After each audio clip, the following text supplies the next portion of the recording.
Assalamualaikum warahmatullahi wabarakatuh. Waalaikumsalam.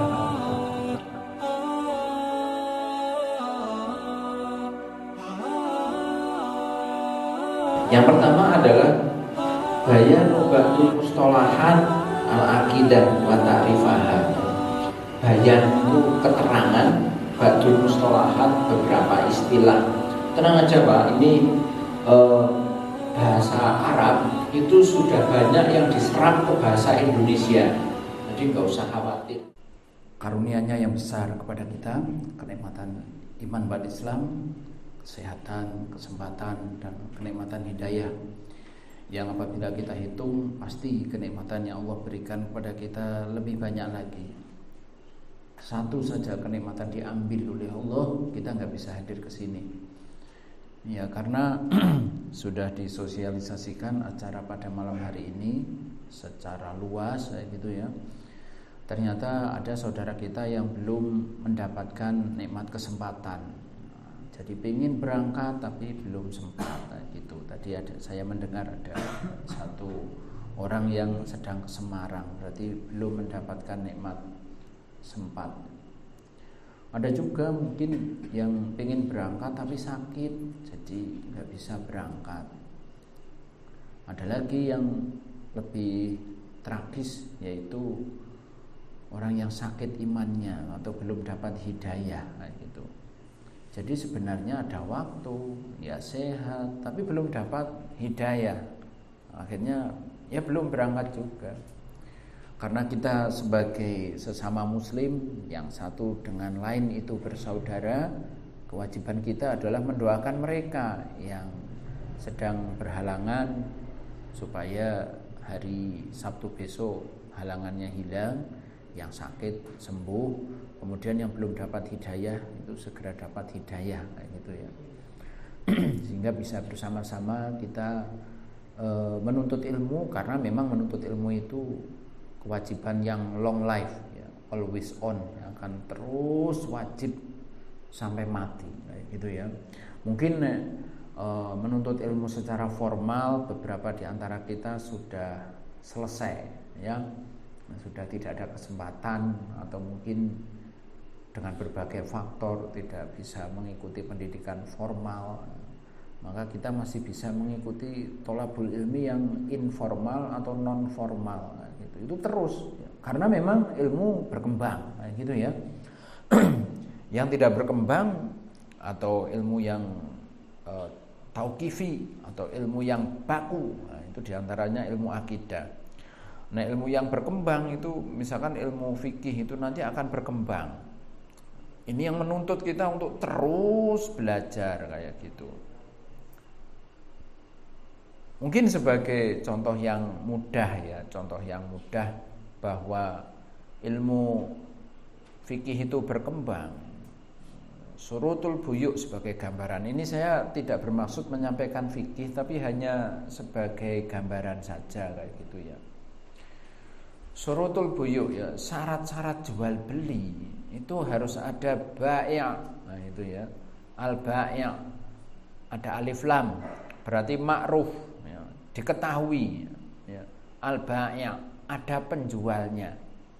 Yang kedua ada al-mustari, ada pembelinya jelas, nah gitu ya. Ada as-sil'ah, ada dagangannya. Yang keempat ada nuqud, uang atau nilai atau alat tukar, dan yang terakhir itu ada akad atau tawar menawar. Nah itu zaman dulu. Nah begitu ada fenomena jual beli online, kacau aturan itu, aturan fikih itu jadi kacau gitu ya. Nah, jadi jual beli dari kamar. Mungkin panjenengan yang suka COD-an, nah gitu ya, jual beli online gitu. Penjualnya majhul, tidak dikenal. Ya. Dagangannya atau silahnya majhul, tidak dikenal. Ya buktinya jenengan kecewa kan? Sudah pesan online, loh kok tidak sama spek yang digambar sama yang dikirim. Nah, gitu. Silahnya nggak jelas. Kemudian nukutnya atau nilai tukarnya gak jelas pakai e-banking. Gitu kan ya. Akotnya dengan makhluk gaib yang ada di dalam HP. Itu kira-kira sah nggak jual beli model kayak gitu, yang majhul, yang tidak dikenal kayak gitu. Nah ini kalau nggak ngaji bahaya. Kalau nggak ngaji nanti jadi nggak tahu. Makanya harus ngaji, ya gitu. Nah kita, nah ini kan jual beli online itu boleh, sebagaimana jual beli offline boleh. Ya, kalau kita bicara boleh, berarti kita ambil contoh yang tidak boleh. Nah gitu ya. Ada sebuah dalil yang menjelaskan la yahluwana rajulun bi imra'atin ila syaitonu thalithuhuma. Janganlah seorang laki-laki dan perempuan itu yang bukan mahram berduaan kecuali yang ketiga setan. Itu berduaan itu offline apa online? Offline. Nah gitu, berduaan itu jelas offline. Boleh nggak berduaan offline? Dalam hadis itu berduaan offline itu tidak boleh. Lalu bagaimana dengan berduaan online? Pakai video call. Nah, gitu. Yang satu di kos-kosan sini, cowok sendiri, yang sana cewek sendiri. Nah, gitu ya. Semakin malam semakin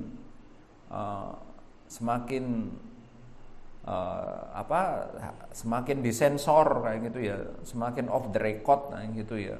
Nanti semakin malam bajunya semakin dibuka, buka baju di HP dilihat oleh lawan jenisnya, hukumnya apa? Boleh nggak? Tuh kan, jangan berani ngomong tidak boleh, ya kan? Itu kalau nggak ngaji nggak ngerti nanti. Nah, gitu. Ya termasuk kita bahas akidah ini, kalau kita tidak belajar, nah, nanti kita tidak memiliki kekuatan di dalam hati, ya, tidak memiliki iman yang benar, itu efeknya hidup kita jadi kacau kayak gitu ya. Seperti itu. Jadi yang pertama ya, ini langsung kepada kitabnya ya. Jadi kitab Tashil atau Mukhtasar Tashil fil Aqidah al-Islamiyah. Tadi sudah saya coba cari di mana itu? Saya cari di Play Store, tidak ada kitabnya. Ada. Nek dulu pernah ada, Pak. Saya yakin dulu itu pernah ada. Mungkin ini kitab yang penting banget bagi umat Islam sehingga yang punya Play Store itu barangkali orang kafir, oh ini nek di download bahaya, ini nek dipelajari ya. Jadi akhirnya kitab ini hilang dari Play Store gitu ya. Nek jenengan masih penasaran juga, jenengan bisa ngambil di Google, nah gitu. Klik saja ya. Jadi jenengan nanti bisa sambil nyimak. Begitu ya. Nah, bisa sambil nyimak. Metode pembelajarannya tentunya beda dulu dengan sekarang, nah gitu ya. Nah dulu mungkin pakai pulpen, pakai kertas, kayak gitu. Lah nanti pakai smartphone lah, terus jenengan kasih notes di situ di smartphone-nya nanti, nah gitu. Mau pakai HP boleh atau mau fotokopi ya boleh lah ya, begitu ya, biar lebih gampang. Ya. Pembahasan akidah ya, itu ada di 3 pembahasan utama. Yang pertama adalah bayanu ba'dul mustalahat al-aqidah wa ta'rifaha ya. Bayan itu keterangan, ba'dul mustalahat beberapa istilah. Tenang aja Pak, ini bahasa Arab itu sudah banyak yang diserap ke bahasa Indonesia. Jadi enggak usah khawatir, nah itu ya. Majelis Permusyawaratan Rakyat itu juga dari bahasa Arab 3-tiganya. Majelis Permusyawarah ya, musyawarah itu bahasa Arab. Wong Indonesia, wong Banyumas jadi nggak bisa musyawarah, bisanya musyawarat gitu ya. Nah, rakyat dari bahasa Arab juga. Jadi jangan dikira kayak gitu loh. Tenang aja ya. Jadi bahasa Arab itu sudah banyak diserap oleh bahasa Indonesia. Jadi lebih mudah insyaallah nah, gitu ya. Beberapa mustalahat, beberapa istilah tentang akidah. Berikut penjelasannya gitu ya. Langsung saja, fal aqidah fil lughah ya. Akidah secara bahasa itu ma'khudah minal aqad, ya, diambil dari aqad atau sesuatu yang terkait atau yang terikat. Makanya ada aqad nikah. Ya, kalau Pak Qayyim itu mengatakan mitsaqon ghalidho, mengambil dari sebuah ayat itu ya. Jadi aqad nikah itu ikatan yang kuat, nah, gitu ya. Jadi akidah itu juga harus keyakinan yang terikat kuat di dalam hati, nah, gitu. Ya. Atau juga di sini dijelaskan sebagai asyaddu, sin besar sama dal, nah, itu. Jadi buhul yang kuat, ya. Atau arabtu, ya, ikatan yang kuat. Nek wong Jawa mengatakan tali pati, ya, gitu ya. Set itu. Ada tali pati, ada tali wangsul ya. Ada tali pati dan tali wangsul. Set itu berarti kenceng. Jadi kalau dari pengertian akidah secara bahasa ini kita jadi ngerti setiap keyakinan itu adalah akidah. Apapun itu, gitu. Karena ini secara etimologi atau secara bahasa. Akidah secara bahasa itu keyakinan apapun. Nah, kalau itu ikatan tidak kuat nanti bisa berubah. Ini perlu dikasih contoh enggak? Kita bisa mengambil contoh fenomena Ahmad Aidit. Bagus namanya ya, Ahmad Aidit. Orang Sumatera Barat gitu. Si Ahmad Aidit ini luar biasa, Pak, ya. Jadi dia itu muadzin pokok, ya, masjid itu. Kalau Aidit nggak ada, yang adzan baru yang lain. Tapi dia imam gajul, imam pengganti. Kalau bapaknya nggak ngimami, berarti yang ngimami Ahmad Aidit dari kecil sampai remaja, sampai SMA. Setelah lulus SMA dia pindah ke Jakarta, kuliah di Jakarta. Tapi salah pergaulan. Kayak gitu, pergaulan dengan ISDV. Pirsa nggih, ISDV itu Partai Komunis Belanda, gitu ya. Bergaulnya dengan orang-orang komunis dari Belanda. Jadi ISDV itu musuhnya VOC, gitu. Jadi mau merebut pengaruh VOC diganti ISDV, gitu. Sama-sama memperkuat pengaruh. Akhirnya Aidit itu dari seorang muslim menjadi komunis karena salah pergaulan, ikatannya itu enggak kuat gitu. Jadi kalau seorang muslim akidahnya atau ikatannya enggak kuat itu nanti bisa balik, bisa ada kan setelah bojo murtad itu ada ya. Setelah menikah murtad atau karena faktor ekonomi kemudian murtad, berarti ikatannya enggak kuat. Akotnya itu tidak kuat. Padahal kita ada kewajiban untuk menguatkan ikatan itu. Nah, ternyata ikatan komunis, ikatan akidah komunisnya Aidit itu kuat banget. Saking kuatnya ketika dia dieksekusi oleh siapa itu namanya? Kopral Thohir di Batalion 422 di Boyolali. Ya. Coba katakan pesan terakhir malah ceramah berapi-api tentang komunis. Akhirnya TNI jengkel tembak sisan gitu ya. Akhirnya Aidit terkubur di sumur di di Batalion 422 di Boyolali. Nah, dia itu setelah jadi ketua partai komunis, namanya Ahmadnya diganti Dipo Nusantara. Jadi dulu namanya Ahmad Aidit, gitu ya, menjadi Dipo Nusantara. Gitu. Nah, kemudian secara istilah, nah ini sudah mulai ya, secara istilah al-imanu jazim billahi ta'ala, yaitu beriman dengan kuat kepada Allah Subhanahu wa ta'ala. Saya bertanya pada panjenengan ini, jenengan itu picados picados dumateng Allah Subhanahu wa ta'ala, percaya kepada Allah apa atau tidak begitu percaya amat kayak gitu? Itu kira-kira yang mana itu? Percaya kepada Allah apa tidak begitu percaya kayak gitu? Kira-kira yang mana? Ya. Karena kalau tidak begitu percaya nanti terbuka pintu musyrik. Nah, itu. Jadi apa namanya? Al-imanul jazim billah, percaya kepada Allah Subhanahu wa taala. Nyun sewu ya, kita ini terutama panjenengan yang bapak-bapak itu ya, itu kan punya anak. Itu jangan cuma doktrin. Nak, pangeranmu Gusti Allah, kamu harus percaya Tuhan kita itu Allah Subhanahu wa taala, bukan yang lain-lain. Oh, itu gampang Pak, tapi meyakinkan itu loh bahwa Allah itu ada, itu perlu ada penjelasan dan perlu dibuktikan supaya akalnya itu percaya penuh dengan Allah Subhanahu wa taala kayak gitu. Kira-kira caranya gimana? Itu ya. Sebelum jenengan nanti bertanya ya, nanti paling ini jenengan tanyakan nanti bagaimana meyakinkan anak. Sebelum meyakinkan anak, meyakinkan diri kita sendiri dulu bahwa Allah itu ada. Baik, sebagai analogi, sebagai gambaran, ini di depan saya ada air mineral gitu ya. Ada air mineral. Air mineral ini nek saya katakan yang membuat itu tikus, jenengan percaya enggak? Begini loh maksud saya, jenengan nggak tahu kan ini yang buat siapa?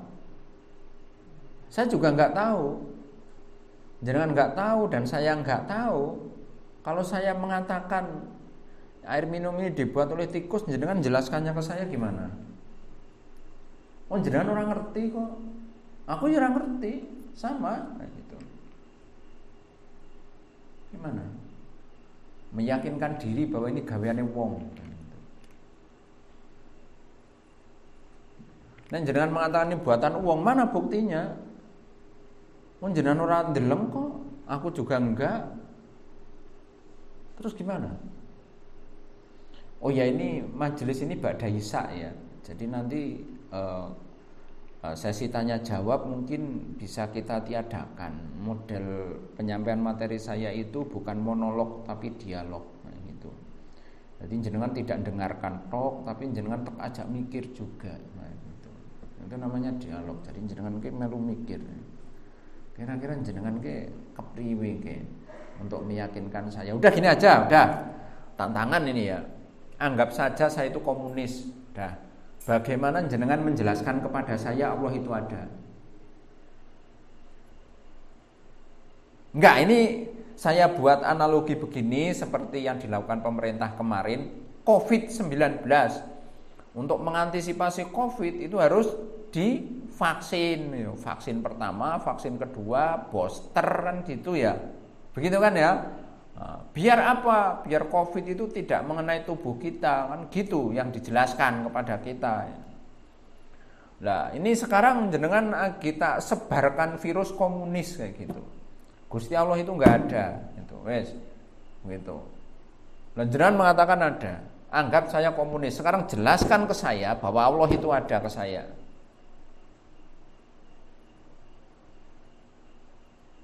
Coba. Ini bapak-bapak yang di luar apa yang di dalam ini yang saya tanya ini. Kira-kira ini. Siapa yang mau jawab dulu ini? Siapa yang mau jawab dulu? Anggap saya komunis kayak gitu.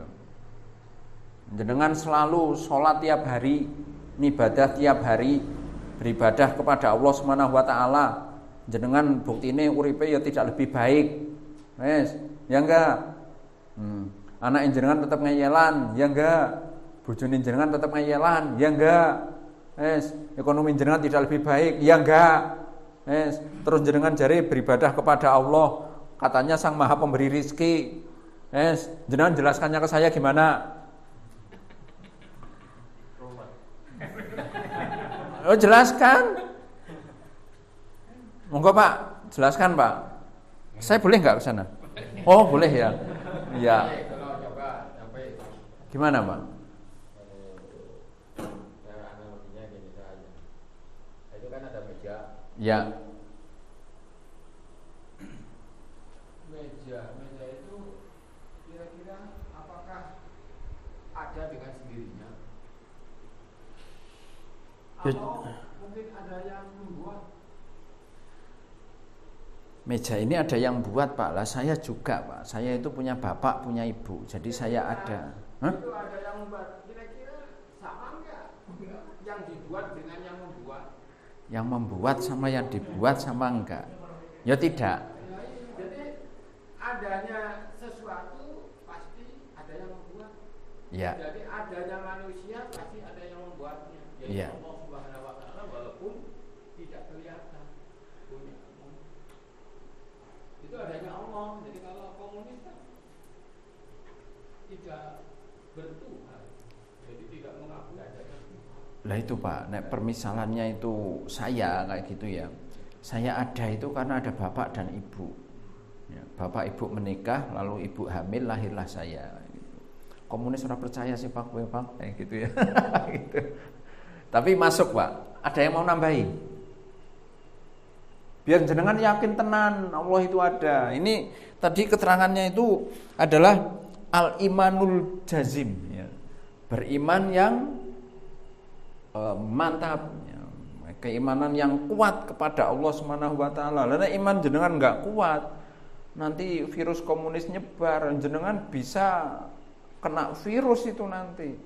Jenengan terus ora semangat maning gitu. Apalagi orang komunis datang bawa duit, bawa apa, jenengan ke bawah repot apa ora jajal. Begitu kan? Oh, nah ini saya vaksin panjenengan itu kan jadi nanti pulang kan ora, pokoknya Gusti Allah tetap ada gitu ya. Seperti keterangan tadi yang disampaikan Bapak ini tadi. Ada yang nambahi? Kalau yang di sini udah yakin semua. Gimana? Yang di sini udah yakin semua, makanya datang ke pengajian. Masya Allah. Ya. Karena sudah percaya kepada Allah makanya datang ke pengajian.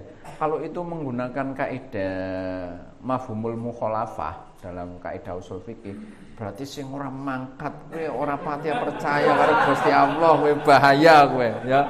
Nah, gitu. Berarti begitu ya. Ya, jadi begini ya. Bapak-bapak, jenengan percaya enggak di dunia ini ada tresno, ada cinta? Jenengan percaya enggak? Bentuknya seperti apa? Jenengan bisa merasakan enggak? Terus simbolnya cinta itu apa? Belum ada kesepakatan itu simbol cinta itu katanya godong waru itu saya nggak sepakat, itu terlalu repot nah, gitu. Makanya umat Islam itu simbol masjidnya itu ora jelas nah, gitu. Ada yang pakai gambar bulan sabit, ada yang ujungnya itu ditulisi Allah Subhanahu wa taala, bentuk mihrabnya ora jelas itu. Tapi ini agama lain, kuwi simbolnya pasti nah, gitu. Simbolnya pasti, agama lain itu simbolnya pasti. Agama Yahudi itu simbolnya pasti, agama Nasrani itu simbolnya pasti. Orang Islam simbolnya apa coba? Ke mobilnya wong Islam ning jero ana tasbihe. Tidak semua mobilnya orang Islam pakai tasbih, enggak. Ya kan?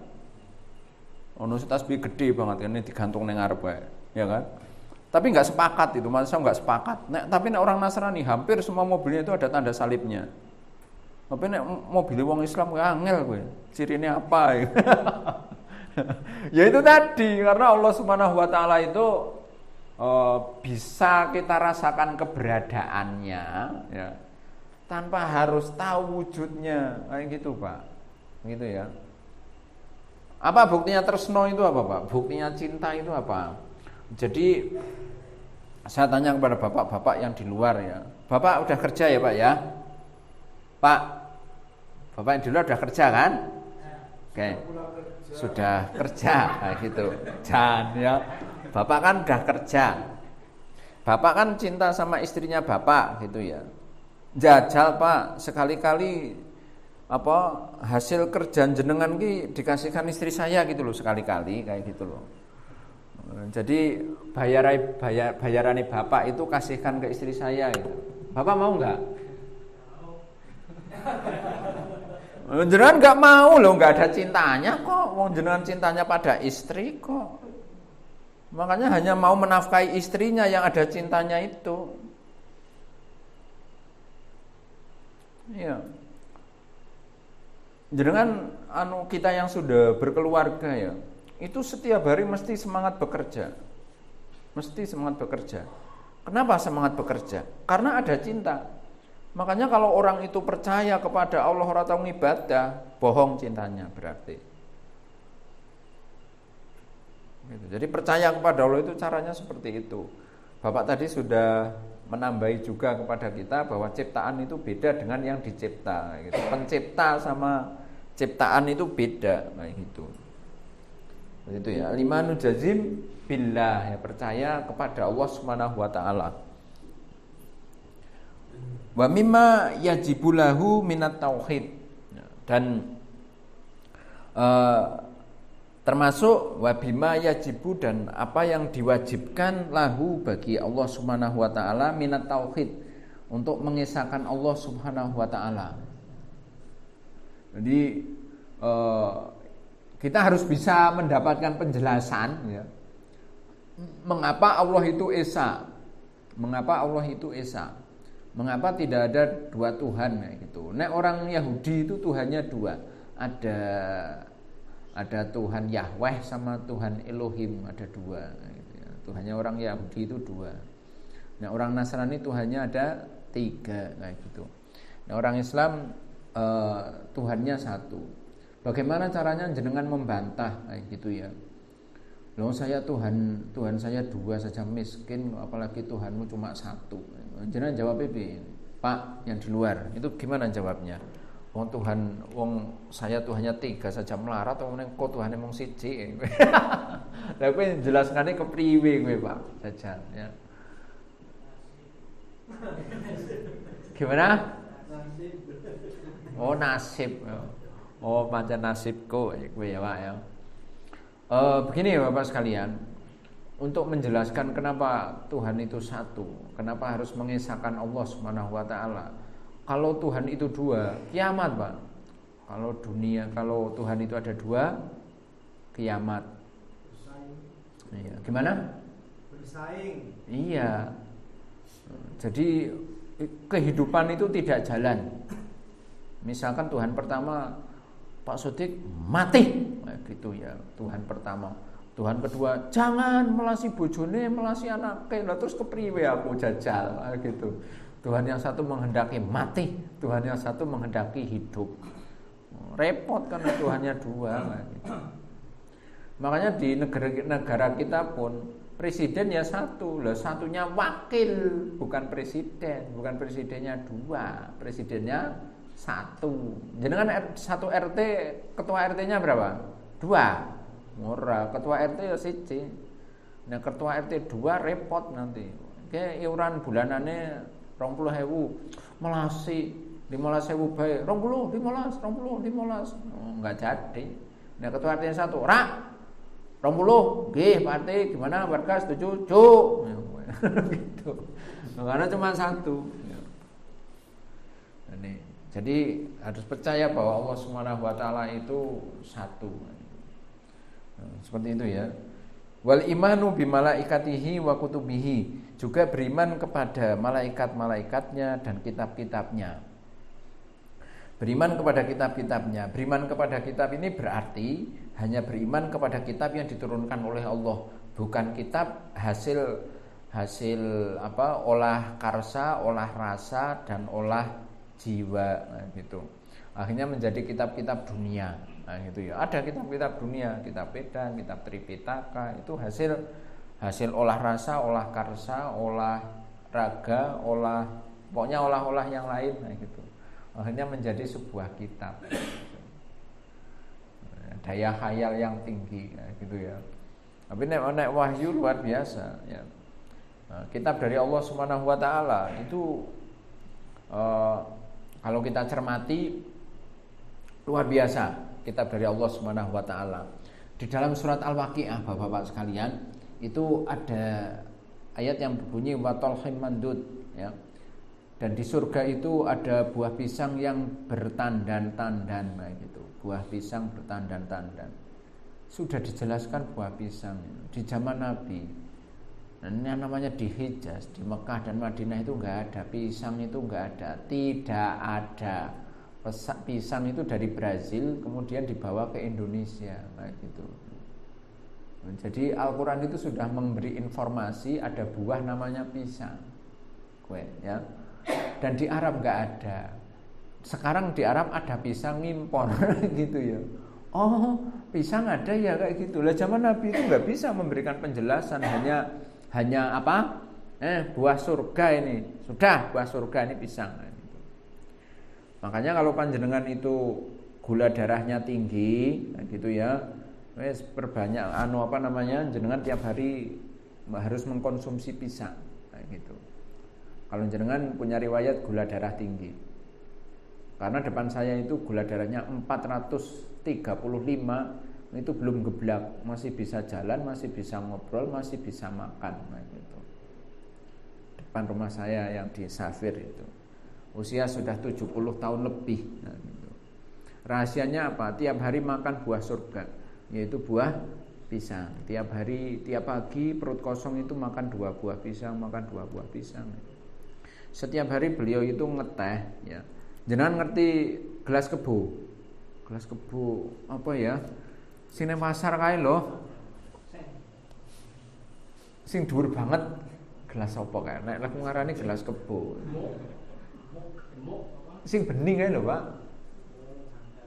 Gelas cantel sini pasar kayak lo, sing dhuwur banget ya. Lah itu beliau itu sekali medang sehari 5 sampai 6 kali teh manis ya gitu. Jadi gula sekilo itu untuk simbah itu sekilo itu hanya cukup untuk 5 hari. Jadi setiap hari itu berarti sekitar 2 on gue. Nanti gula 2 on gitu dinggo medang tewek gitu. Jam gitu. Geblak tidak. Karena dinetralisir oleh buah surga, gitu ya.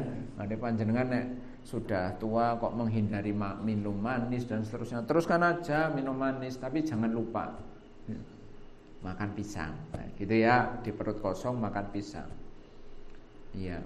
Dan kita bisa melihat para pemain sepak bola ketika istirahat makannya ya pisang lagi. Dia masih belum percaya. Saya nggak bermaksud apa-apa ya. Dan itu menguatkan tulang. Maka buah yang disukai oleh monyet ya pisang juga gitu. Sehat dia itu gitu. Ya Allah, begini loh Pak. Kalau yang saya pelajari ketika di santri pecinta alam itu seperti itu. Apa yang aman dimakan binatang, aman dimakan manusia, itu Pak. Gitu loh. Jadi kalau punya riwayat gula darah tinggi, kadar gula darah tinggi, itu tadi makan buah pisang. Sampai Ibnu Taimiyah menjelaskan segala buah-buahan yang disebutkan dalam Al-Quran aman dikonsumsi, Pak. Buah-buahan yang dicantumkan dalam Al-Quran. Apa itu? Yang pertama di dalam surat Maryam itu apa namanya? Rutop, kurma matang pohon. Itu makanan yang baik itu. Jadi jenengan kebanyakan makan kurma itu aman, walaupun manis banget tapi aman. Begitu. Jadi nek minum bikin kopi, teh itu pakainya kurma gitu. Pemanisnya dari buah. Wagu, lu jenengan tahu jajal ya gitu. Seperti itu. Ada pisang, ada tin, ada zaitun, gitu ya. Aman itu dimakan. Ada buah yang tidak ada di dunia, yaitu buah di neraka namanya zakum. Itu belum ada di dunia, nggak ada di dunia, itu beda tentunya. Enggak loh, buah-buahnya ada di dunia yang disebut dalam Al-Quran itu aman dikonsumsi dan baik untuk kesehatan. Seperti itu. Nah, buah-buahan yang lain itu bebas ya. Dan ketika dikonsumsi pasti ada madorotnya. Makan salak kebanyakan sembelit, makan mangga kebanyakan mencret, nah gitu. Tapi kebanyakan makan kurma enggak. Kebanyakan makan pisang enggak. Pokoknya buah surga. Pokoknya buah surga, nah gitu. Warusulihi dan para rasul. wal yaumil akhir dan hari akhir, wal qadri khairihi wa syarihi dan takdir baik buruknya yang telah ditetapkan oleh Allah Subhanahu wa taala. Wa bima yatafarra'u min hadil usul wa yalhaqu biha mimma huwa min usuliddin. Termasuk selain pokok-pokoknya dari rukun iman itu juga ada cabang-cabangnya.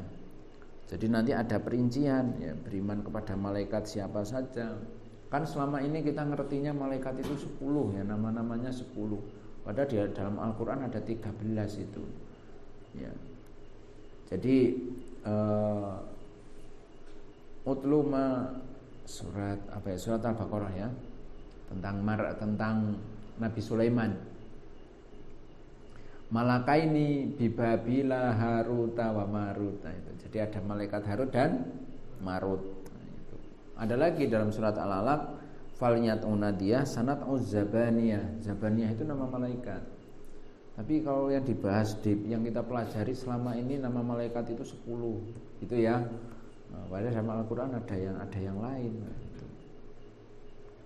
Seperti itu ya.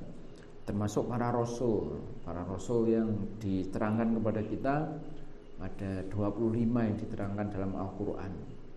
Rasul menjelaskan ada sebuah keterangan jumlah nabi dan jumlah para nabi itu ada 124.000 orang. Nah, itu. Nah, cukup banyak itu ya. Nah, yang sering terjadi ini berikutnya tentang masalah takdir juga begitu. Ini bagian dari pembahasan akidah.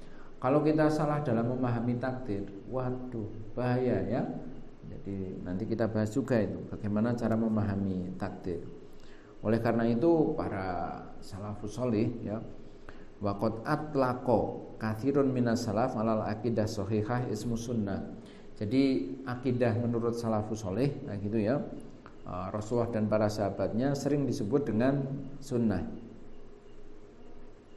Kenapa? Ini dimaksud untuk litamyiziha an aqaidin wa maqulatil farqudollah ya.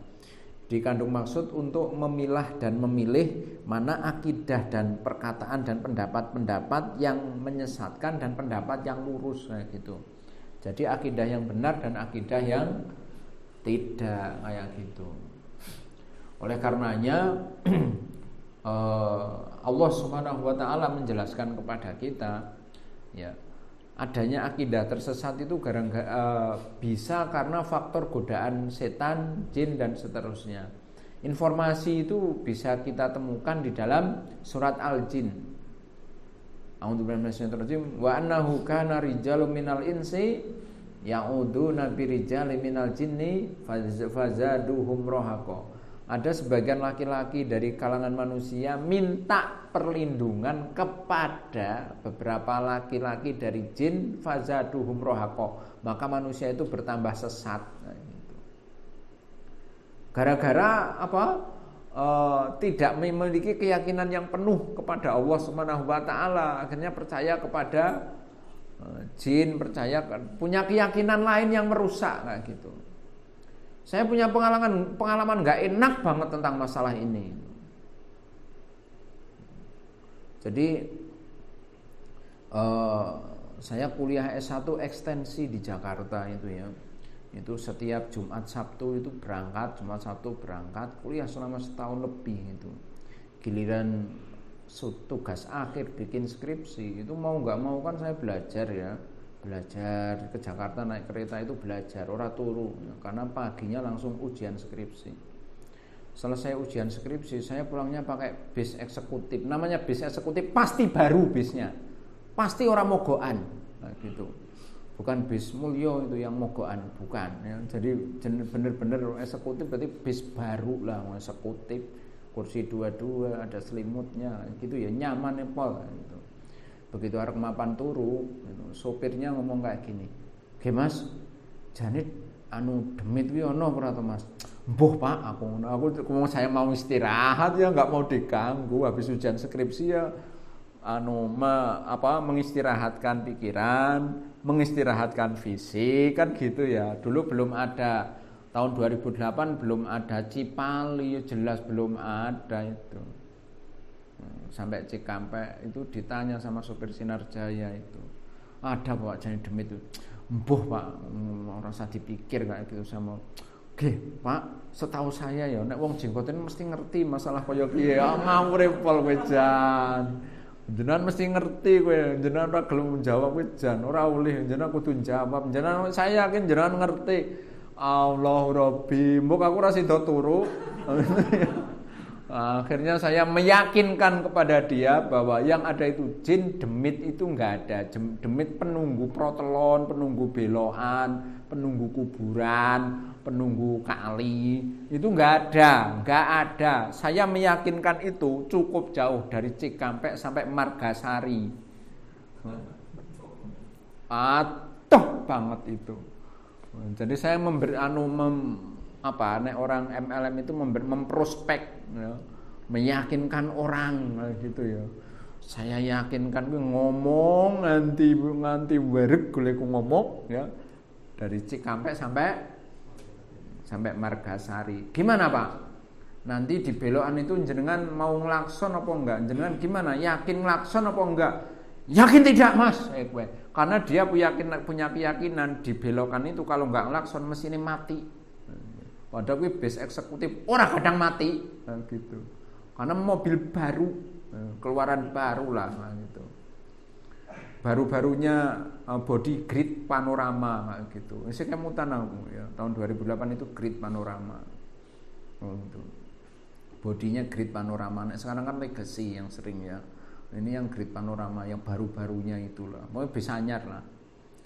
Pas belokan itu ya kan. Gimana Pak? Nglakson apa enggak? Enggak Mas, saya yakin orang lakson.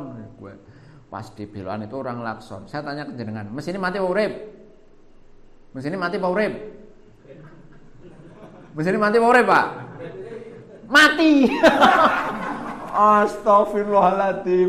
Mesinnya mati coba. Ya Allah, jadi golekku ngomong ya. Dari Cikampek sampai Margasari itu. Astagfirullahaladzim, mubah gitu. Giliran dia yang nyeramai saya dari belokan Ciregol itu sampai Bumiayu. Apa aku bilang Mas bahwa demit itu ada tong-tong. Aku wis jengkel, aku meneng aku pokoknya. Jengkel aku wis jan. Lu waktu istirahat diganggu, ujarku dia akidahnya bisa jadi lurus, si belok balik. Astagfirullahaladzim. Saya ini orang akhir zaman, jadi duwe kesuh barangnya duwe, jengkel itu punya kayak gitu. Bukan Rasul ya, jadi ya jenengan paling jenengan bisa ngeplaki supire, jenengan mungkin malah ngeplaki mungkin. Nah, saya masih bisa sabar itu. Menahan diri, tapi jangan bededek banget. Jenengan ngerti nggak? Kalau sini bededek kan sakit banget sini apa ya? Kali sengaja di sini dimatikan. Loh Pak, enggak Pak, karena tangannya itu di kemudi. Sebodoh-bodohnya saya tidak bisa diakali sama dia dengan mematikan mesin, dengan kontak dimatikan enggak. Maksud saya kalau giginya tinggi dia kondisi anunya mati. Oke ya Allah Pak. Nek orang oper gigi ya saya lihat lah Pak, wong saya di belakang sopir kok gitu. Jadi dia itu seperti biasa. Jadi ngomongnya gini. Lah setelah sampai Ring Road Bumiayu, saya mulai ngomong maning. Pak, aku ora takon ketutuke panjenengan. Aku takon karo atine panjenengan tempat akidah itu. Jenengan jane percaya apa ora sih? Gitu. Ora sih ora Mas, tapi gue sing mari mesin mati gue tapi gue lho aku terus ngomong maning sampai aji barang.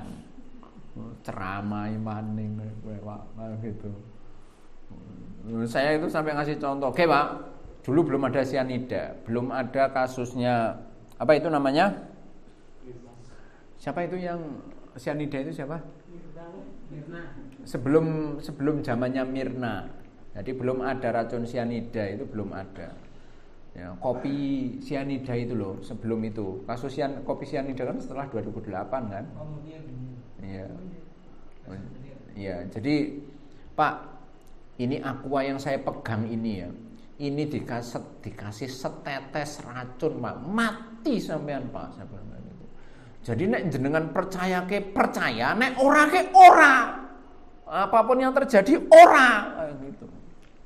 Nek jenengan masih Tapi berarti jenengan berarti orang percaya gitu. Omongi terus gitu. Nah, akhirnya setelah saya omongi lagi, nggak ada yang dari Aji Barang ke Timur itu nggak ada demit penunggu jalan lagi, udah nggak ada. Demit penunggu jalan ya Bumiayu ke barat, nah gitu. Ya beberapa kali sebelum, ya kadang-kadang naik sepur telat kan saya ngebis juga. Lah ngebis buktinya yang lain sopir yang tidak percaya orang lakson mesinnya urip bae. Lho kowe wong kowe bae sing rubes orang itu aja, yang lain enggak, nah gitu. Kowe Pak, jadi yang saya di depan tadi saya katakan untuk meyakinkan orang gitu untuk percaya hanya kepada Allah saja. Itu butuh perjuangan memang sih. Perlu upaya keras gitu. Makanya saya harus meyakinkan para hadirin semuanya ini benar-benar percaya kepada Allah Subhanahu wa taala, tidak ada keraguan sedikit pun, yakin ya gitu ya. Jadi benar-benar tidak boleh ada keraguan sedikit pun ya. Makanya tadi istilahnya apa? Al-imanu jazimun. Jadi keimanan yang terpatri gitu. Kita itu jangan sampai kalah ya. Kita itu di atas jalan yang benar. Kalau kita berada di jalan akidah Ahlussunnah wal Jamaah, kita di atas jalan yang benar. Kita itu jangan sampai kalah dengan samaun sama siapa itu? Ngalimin apa ya? Yang itu yang dihukum mati mahmilub. Samaun sama siapa ya Pak ya? Bukan tahun 66 kok. Samaun sama siapa itu? Ada dua tokoh PKI itu ya. Jadi ketika dijatuhi hukuman mati ya, Sukisman apa siapa? Ada dua pokoknya. Sakirman apa Sukisman? Sudisman. Ada anu kakaknya Suparman. Ya. Kakaknya Siswondo Parman itu. Jadi adik itu adiknya Pancasilais, kakaknya komunis. Adiknya dimasukkan ke daftar pembantaian, kakaknya tidak membela adiknya. Kowe akidah komunis saja segitunya loh, gitu ya. Sama itu mau masuk neraka saja kayak gitu, astagfirullahaladzim ya. Mau masuk neraka saja begitu yakinnya. Ketika Sakisman sama itu yang dijatuhi hukuman mati itu sudah di Mahmil itu sudah tidak ada PK, sudah tidak ada remisi, udah nggak ada pokoknya hukuman mati. Itu kok sempat-sempatnya ngomong telah berguguran daun-daun tua dan kering dan akan tumbuh tunas-tunas yang muda gue. Terus jelas sesat itu masih percaya akan munculnya suatu generasi.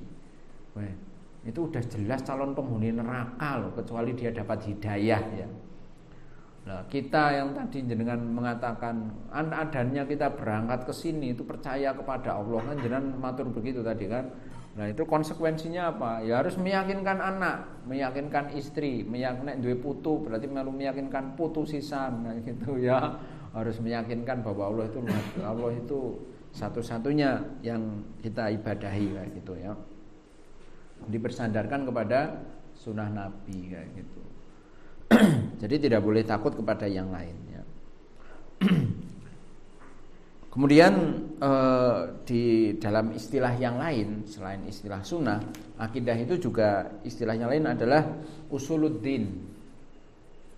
Usul itu pokok. Pokok itu kalau kita buat analogi itu seperti akar. Peran akar di dalam pohon kayak gitu.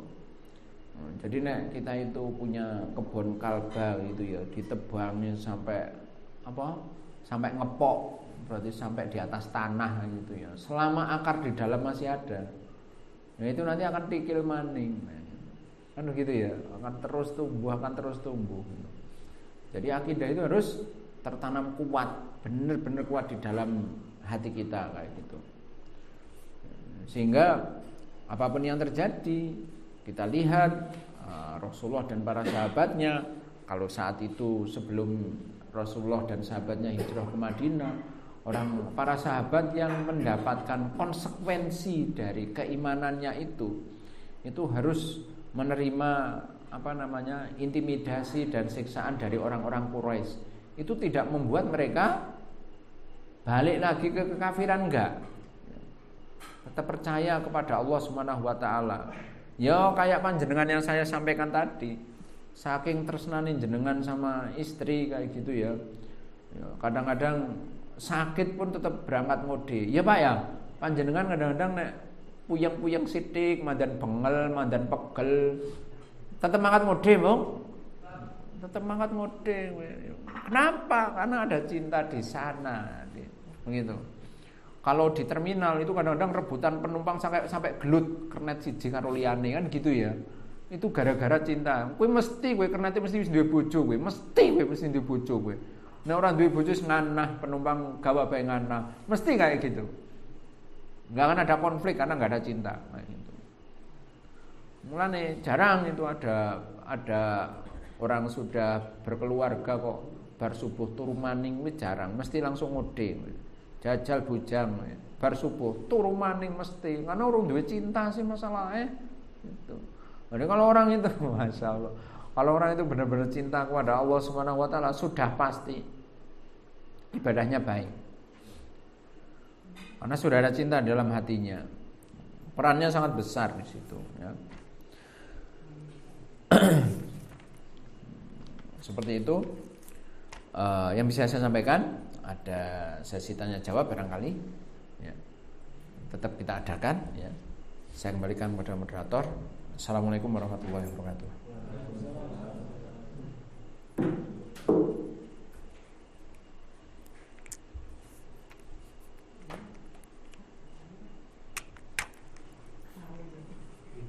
Ya, sambil menikmati dan menikmati kegiatan, ini ada sesi tanya jawab barangkali dari peserta yang hadir mau bertanya maupun dikasih kesempatan 1 atau sampai 3 penanya.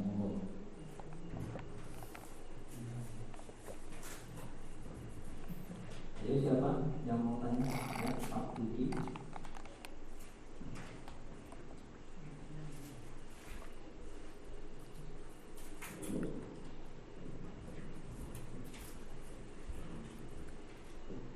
Ini saya nggak tahu Ustaz, ini termasuk akidah atau apa ya? Yang jelas kan sering kali banyak ulama yang mengatakan bahwa kita sebagai umat Islam itu tidak boleh mendoakan orang non Muslim. Ya.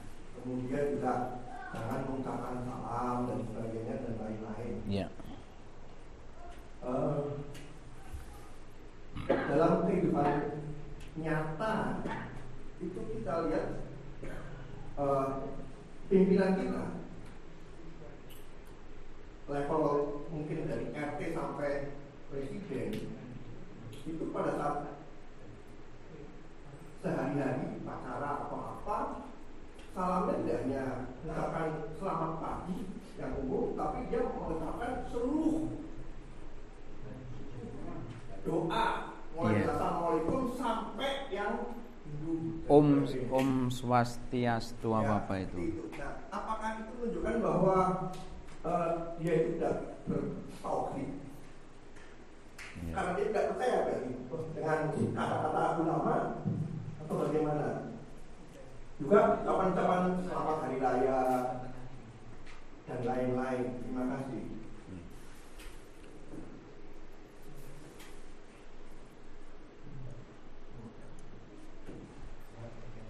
Ini pertanyaan panjenengan itu lompatannya lumayan jauh ke belakang. Ya, lumayan jauh ke belakang. Karena itu nanti yang jenengan tanyakan itu masuk ke bab di halaman 90. Itu ya. Tapi ya ditanyakan sekarang, jadi harus saya sampaikan sekarang itu ya. Di dalam Al-Quran itu ada konsep namanya konsep taqiyah. Konsep taqiyah atau konsep berpura-pura itu ada, Pak. Yang pertama itu, kemudian yang kedua itu inamal a'malu biniyat. Niatnya apa kayak gitu. Niatnya apa? Yang ketiga, itu masih ada yang namanya ma'fu atau dimaafkan karena kejahilan, karena dia nggak tahu. Orang yang tahu dan yang belum tahu itu hukumnya beda. Kalau seorang pemimpin itu tahu bahwa mendahului salam itu dilarang, dia nggak akan mengucapkan salam. Bisa jadi dia belum tahu. Ini diteruskan, itu dosa siapa? Dosa yang berwenang ngomongi dia dan tidak ngomongi, gitu. Karena sudah masuk level menyembunyikan ilmu. Yang kedua, kalau misalkan dia itu memang memiliki keyakinan yang benar, gitu ya. Sementara dia bisa jadi menggunakan kaidah untuk mempersatukan, maka dia hanya lisan saja. Itu urusan dia dengan Allah, karena keyakinan itu dalam hati. Kalau kita menjustis mereka, sementara faktanya di dalam hatinya itu kita tidak tahu, itu tuduhan malah balik ke kita, malah ngeri sebenarnya. Jadi kita tidak boleh suudzon terlalu jauh, gitu. Karena itu nanti masuk ke bab namanya dawabitut takfir. Dawabitut takfir itu nanti kitab setelah ini, Pak. Nah, itu. Jadi siapa-siapa dan bagaimana teknis untuk ngecap orang, gitu. Lu kafir, lu murtad, lu gitu ya. Munafik itu ada kaidahnya, Pak. Namanya dawabitut takfir. Yang berhak untuk mengatakan lu itu ada syarat-syaratnya, gitu. Nek levelnya kita itu belum bisa, Pak. Oh, berarti kayak pemimpinnya dewek kafir kayak karena mengucapkan salam kepada orang kafir bla bla bla bla. Itu kita nggak berhak untuk menghakimi seperti itu karena ada syarat dawabitut takfir. Apa mau dilompati bulan depan ini kitabnya ditutup langsung ke dawabitut takfir. Wah, gue berat, Pak, menurut saya, Pak. Tapi nek jenengan mau ya nggak apa-apa, nanti privat aja kayak gitu. Serius itu ya. Ya kemudian untuk level kita kayak gitu ya. Ya kita harus melaksanakan syariat Islam dan pedoman tentang keyakinan akidah itu ya semampu kita kayak gitu. Sebagai contoh begini, Pak ya. Untuk level bawah model-model kita ini ya. Saya juga pernah jadi ketua RT, Pak. Pernah jadi ketua RT dan warga saya itu ada yang agamanya beda. Ada larangan mengucapkan salam itu ada, Pak. Mendahului mengucapkan assalamualaikum warahmatullahi wabarakatuh nggak boleh, Pak. Begitu. Nah terus bagaimana salamnya kayak gitu? Ada petunjuk dalam Al-Quran surat Toha apa itu ya. Assalamu ala man ittaba'al huda warahmatullahi wabarakatuh. Salam sejahtera hanya bagi mereka yang mengikuti petunjuk tok. Kayak gitu, Pak. Jadi jenengan ketua RT atau pas RW-an, nah di situ ada orang yang agamanya beda, nggak bisa, Pak. Kita mengucapkan assalamualaikum warahmatullahi wabarakatuh nggak bisa. Ya tadi ganti assalamualaikum warahmatullahi wabarakatuh. Lainnya di komunitas lebih heterogen, kowe bisa rubes maning, Pak. Aku pernah ngalami rubesnya, Pak. Pernah ngalami itu. Gara-gara assalamualaikum warahmatullahi wabarakatuh. Itu ketika momen wisuda itu. Ketika wisuda, saya kan pembaca doa. Jelas saya buka dulu komposisi para tamu undangan hadirin hadirat ini muslim semua apa enggak. Buka satu-satu jenenge sapa? Iputu. Oh, kene wong Hindune kayak gitu ya. Albertus Allah kene wong Nasrani kayak gitu ya. Ini terus ada nama lagi. Wah, gaduh-gaduh ki sing hadir ki kan gitu ya. Nah, itu terus akhirnya saya mengucapkan assalamualaikum warahmatullahi wabarakatuh. Kowe mahasiswa sing lugu, mahasiswa sing nyentrik, ala anu cara berpikirnya beda. Oke, Pak Sodik alirannya apa ya? Kowe ngomongnya kayak kowe. Gara-gara assalamu lho jenenge nang ndi nggon ki assalamualaikum warahmatullahi wabarakatuh gitu. Pak Sodik alirannya apa ya? Itu ada yang japri saya, Pak, ini teman saya tanya jenengan alirannya apa sih? Mosok salamnya kayak gitu, baru kali ini saya dengar. Bae siji, Pak. Nek mahasiswa yang nyentrik, keren. Salam milenial ya kowe, Pak. Allahu Rabbi. Yang satu mengatakan salam milenial, yang satu aliran apa? Kowe. Tuh, Pak, itu ada trouble-nya di situ. Jadi ketika kita bagi kita sendiri ya, ada mengucapkan salam kayak gitu. Nek di dalam momen yang lain ya, di RT saya yang dulu ketika pertemuan RT yang masih di Sumampir itu lebih heterogen lagi Pak, lebih heterogen lagi. Akhirnya saya malah nggak mengucapkan salam sisan. Akhirnya muncul suudon dan husnudon. Pak Sodik lagi mikir apa ya? Jadi orang mengucapkan salam, kelalen apa ya? Urusannya kok gitu, gitu.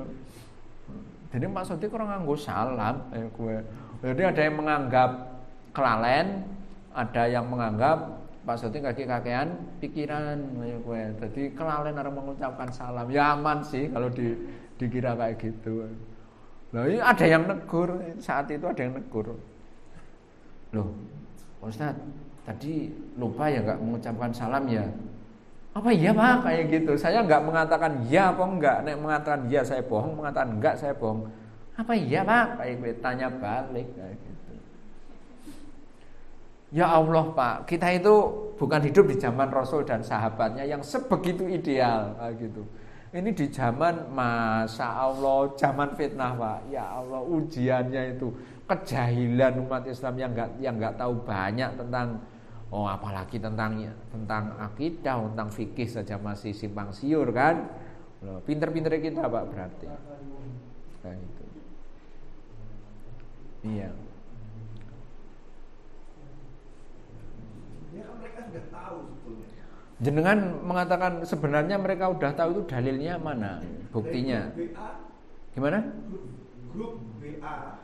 Lah itu kan ada teman yang sudah memberitahu, ya, tapi iya. Kenyataan mereka tetap mengatakan ini kan cuma hubungan manusia gitu. Jawabannya seperti itu. Jadi diingatkan, itu sudah diingatkan di dalam grup WA. Ya. Ya. Terus mereka mengatakan ini kan cuma hubungan manusia. Berarti ilmu sudah sampai seperti itu, ya dia masih melakukan itu, kita nggak bisa berbuat apa-apa Pak. Karena kita nggak tahu isi hati dia. Jadi dia itu karena takut pada manusia, apa dia khawatir jabatannya dicopot, atau khawatir nanti dia dicap sesat kayak saya tadi, ya gitu ya. Gitu. Loh, itu semuanya segala kemungkinan Pak terjadi. Dan celakanya kita nggak boleh menjustis orang.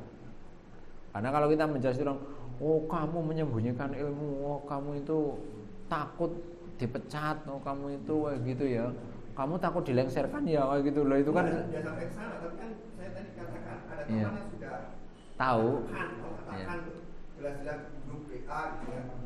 Jadi kan grupnya ada grup yang umum, ada grup yang intern agama Islam, gitu ya. Nah, di grup Islam itu dia mengatakan selama kita jangan mengucapkan salam, jangan mengucapkan Natal, jangan mengucapkan macam itulah. Bahkan misalnya ada video dan ustaz tertentu yang di-share gitu ya. Oke, itu tadi jawabannya. Kita kan hidup di negara Indonesia yang heterogen dan seterusnya. Jadi katakan dia sebagai pimpinan, jadi ucapan salam itu dari mulai assalamualaikum sampai yang lain-lain. Iya. Dan itu saya lihat hampir semua. Dan saya yakin itu mereka semua udah tahu. Iya. Jadi apakah boleh kita mengatakan berprasangka baik bahwa cuman hubungan manusia seperti tadi katakan, saya kan sebagai hubungan manusia. Karena mereka selama kita Idul Fitri dia mengucapkan selamat hari raya Idul Fitri, maka pada saat ya. Natal juga mengucapkan selamat Natal gitu ya. Iya. Memang ada ulama yang mengatakan al-Islamu mahjubun bil muslimin. Ajaran Islam itu tertutup oleh kaum muslimin sendiri. بشراك يوم رحيل ستفوز بالغفران يا قارئ الآيات في الجمع والخلوات تزهو بك السماوات وتنتشي الأكوان